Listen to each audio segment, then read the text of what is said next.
Hai, selamat pagi anak-anakku sekalian. Sekarang waktunya mapel akuntansi lembaga pemerintah.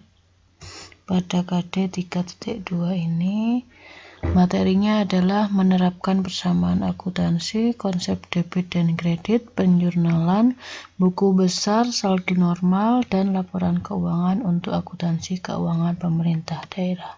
Di dalamnya nanti kita akan belajar tentang persamaan akuntansi yang berisi tentang aset, kewajiban, dan ekuitas, kemudian belajar tentang penjurnalan, posting buku besar, neraca saldo, dan laporan keuangan.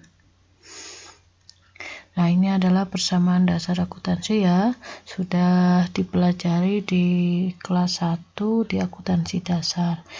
Ada kemiripan, tapi ada sedikit perbedaan untuk akuntansi instansi pemerintah ini. Ada beberapa istilah-istilah yang berbeda, namun konsepnya sama ya.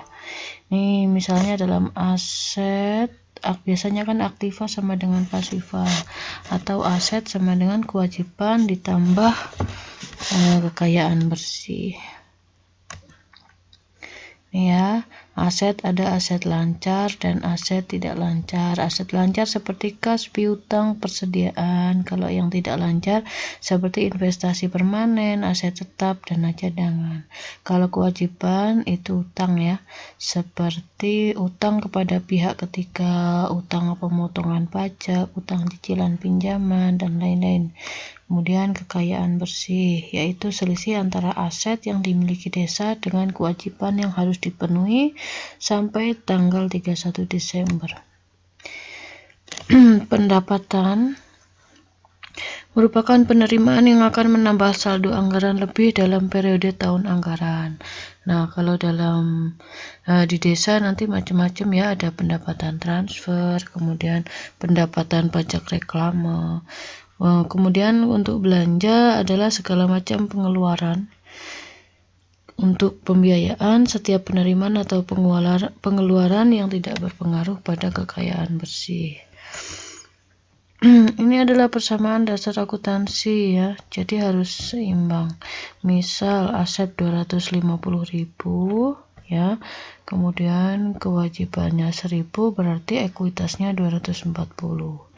Misal asetnya 300, kemudian belanjanya 300, minus 300. Asetnya minus 300 karena belanja 300. Ini totalnya 249.700 dengan 300. Nah, harus seimbang. Di sebelah kanannya adalah 1.000 ditambah 250.000. Kalau di total sama-sama 250.000 ya. Ini adalah tahapan siklus akuntansi dalam instansi pemerintah.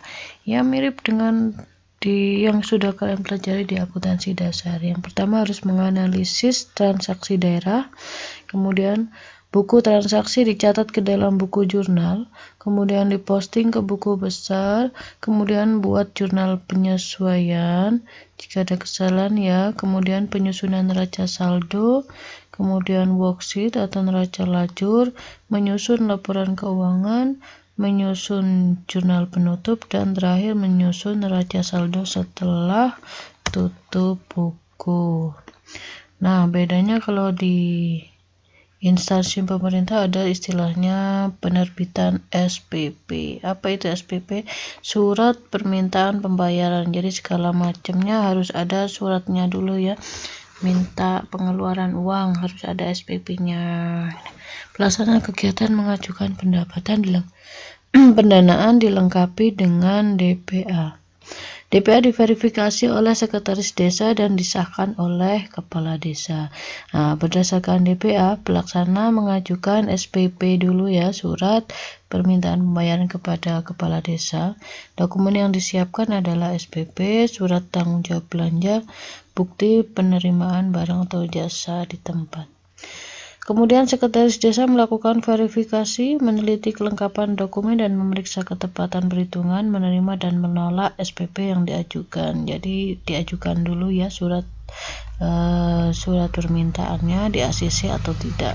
Berdasarkan hasil verifikasi Sekretaris, Kepala Desa menyetujui SPP dan KAUR Keuangan bisa mencairkan anggaran sesuai dengan surat permintaan pembayaran. Nanti di bukti transaksi ada SPP nomor sekian ya. Ini adalah contoh penjurnalan dalam akuntansi lembaga.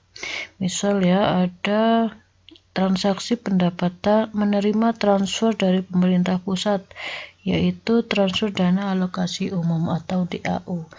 Nah, ini yang sedikit berbeda ya. Biasanya kan kas bertambah, pendapatan bertambah. Ini ada embel-embelnya kas di Kasda atau kas daerah. Kemudian pendapatan transfer DAU.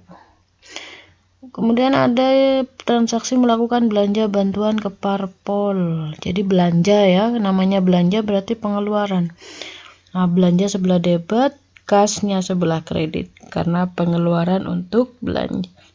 Kemudian pendapatan bertambah karena menerima setoran pajak reklame. Jadi menerima setoran dari rakyat ya yang membayar pajak reklame sebesar 150 juta. Jadi kasnya bertambah, pendapatannya berkurang. Ini adalah saldo normal ya, sama seperti yang sudah kalian pelajari di akuntansi dasar, di mana aset saldo normalnya adalah debit. Kalau kewajiban atau utang, saldo normalnya adalah kredit.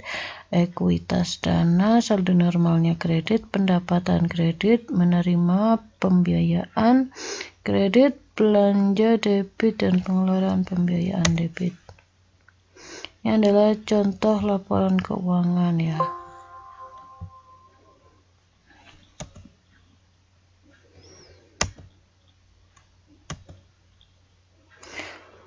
Pertanggungjawaban penggunaan dana SPJ terhadap pembayaran yang telah dilakukan. KAUR Keuangan wajib melakukan pengadministrasian yang dibuktikan dengan kwitansi penerimaan dan kwitansi pengeluaran. Oke, sekian anak-anak. Terima kasih. Assalamualaikum warahmatullahi wabarakatuh.